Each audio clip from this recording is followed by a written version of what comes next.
जनवरी की ठंडी रात में भुल्लनपुर गांव में रहने वाला राधेश्याम ठंड में सिकुड़ते हुए चला जा रहा था। आज राधेश्याम के जिगरी दोस्त की पड़ोस वाले गांव में शादी थी, जिसमें शामिल होने के बाद वो देर रात अकेले वहां से लौट रहा था।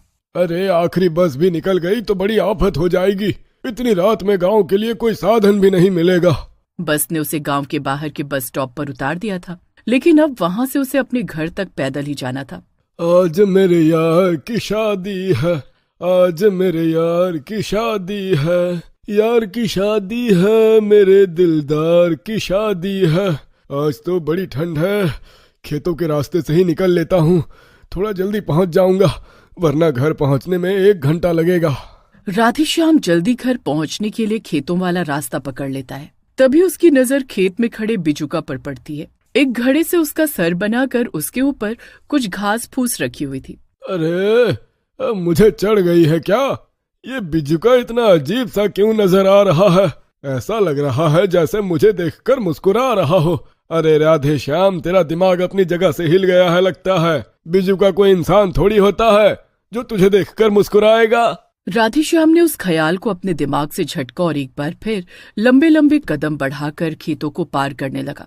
अभी वो थोड़ी दूर और चला होगा कि उसे फिर अपने दाएं और खेत में बिल्कुल हूबहू वही बिजुका खड़ा हुआ नजर आता है जिसे उसने अभी कुछ देर पहले देखा था।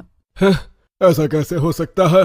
अभी कुछ देर पहले ही तो मुझे ये बिजुका दिखा था, हूबहू वही कपड़े, और इस हुलिये में ये बिजुका यहाँ कैसे हो सकता है? इस बार तो राधेश्याम की डर के मारे हालत खराब हो गई थी। अरे राम राम राम, अरे इसका मतलब मुझे कोई गलतफहमी नहीं हुई थी। ये कोई बिजुका नहीं बल्कि भूत प्रेत लगता है। ये तो रास्ते के बीचों बीच खड़ा हुआ है। अरे करूँ तो क्या करूँ? राधेश्याम की अब आगे बढ़ने की हिम्मत नहीं हो रही थी, इसलिए वो वापस जाने के लिए जैसे ही पीछे मुड़ता है, अपने ठीक पीछे भी उसे एक और बिजुका खड़ा हुआ नजर आता है।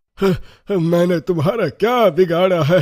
मेरा रास्ता क्यों रोक रखा है? जाने दो मुझे। राधेश्याम के इतना कहते ही बिजुका जोर जोर से हंसने लगता है। बिजुका की डरावनी हंसी सुनकर राधेश्याम थर थर कांपने लगा था, लेकिन बिजुका उसकी जान ले लेता है।